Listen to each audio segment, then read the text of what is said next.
This is the Kingston Arms Scottish Claymore with the leather ricasso grip. Here are some specs, up close looks, and also some cut testing with this massive blade. All right, first impressions on this one, it's got a leather wrap ricasso, so this section right here is not sharp at all. What is this for? It's so that you can go into tighter guard positions, whether you're holding the center, if you're going a little bit more up high to hold the thrust. It's so you have something to choke up on and treat this more like a pole arm, in short. It being a 55.5-inch overall length, this is clearly going to be primarily used with two hands.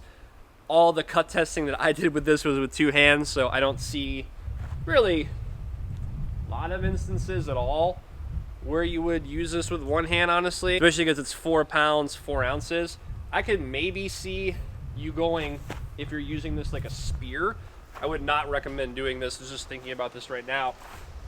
I could see maybe, but then you lose a massive amount of leverage and recovery, so it's kind of like not worth it. So this is a wood cord leather wrap grip that swells toward essentially the right hand, which most people are right-handed, but if you're left-handed, then whatever your primary hand is on top or in front, that's going to be the thickest section of the handle, and then it tapers down into a nut construction pommel. So I originally thought it was a peen pommel, but it's not. It's clearly a nut construction pommel. So yeah, grip length, plenty of grip. You can even get like 3 or 4 hands on that.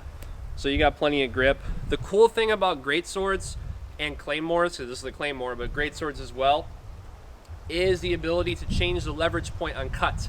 So on the cuts that I used a lot of cuts to get that follow through because quite frankly, it just looks cooler for the cut testing. I'm just gonna be honest. But if we're looking at this as well from functionality too, is I'm not only gonna be able to cut in this large sweeping fashion off of both sides, I also have a lot of thrust, and I can even shorten the lever by using that pommel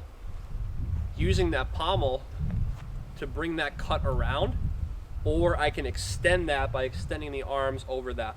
But you are truthfully going to see a whole lot of thrust positions, either grabbing the ricasso in these positions here or grabbing the handle itself, usually back toward the hip, but you may even see stuff where it comes over, but you're not exclusively going to only see cut with this giant sword. It's 4 pounds, 4 ounces. It's got a lot of weight to it.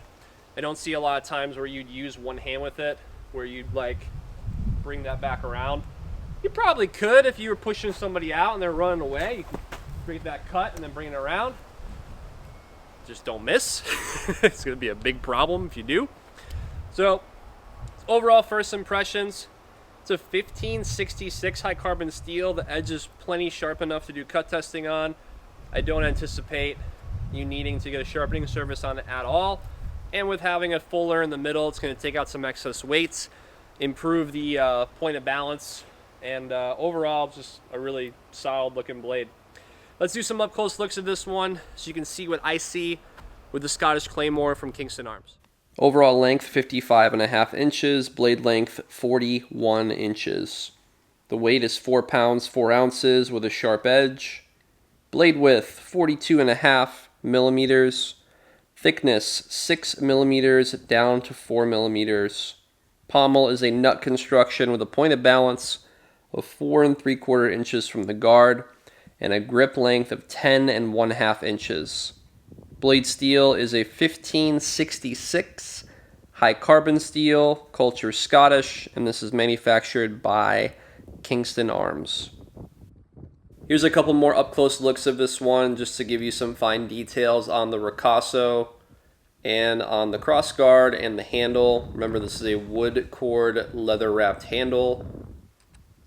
The pommel is nicely done. Nothing to say about it that would really get in the way. I found it really good for a leverage point when using it on cut. And overall, they've done a really good job on this. Talk about cut testing with the Scottish Claymore from Kingston Arms.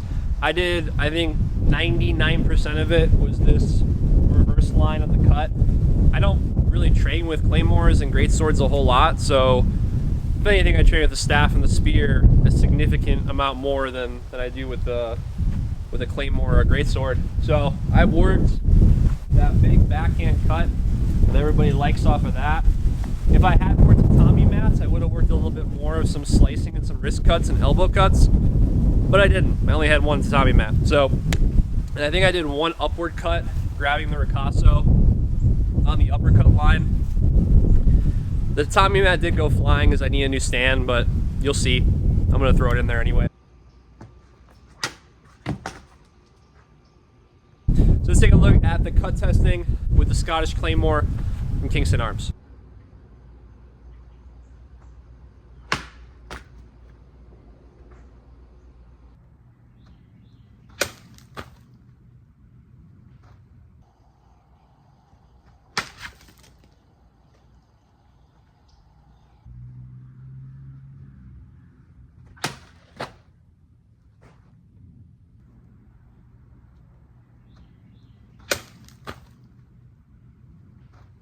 All right, so in conclusion, this is the Scottish Claymore from Kingston Arms. This one's available at cultofathena.com on our website.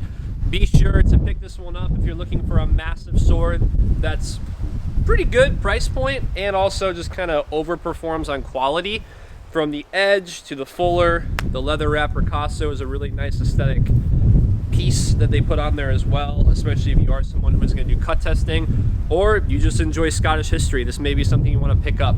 Click the link in the description below this video to purchase this one today at cultofathena.com. I'm your host Tom for Kult of Athena's YouTube channel.